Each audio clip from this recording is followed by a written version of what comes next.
Hello. Glad to see you again.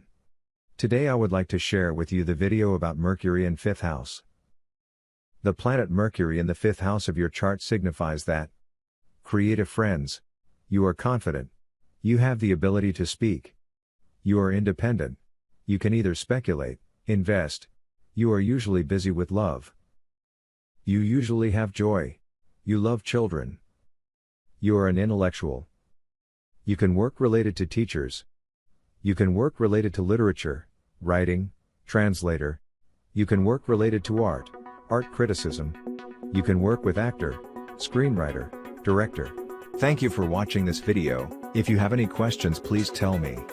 If you want free horoscopes, please watch below video.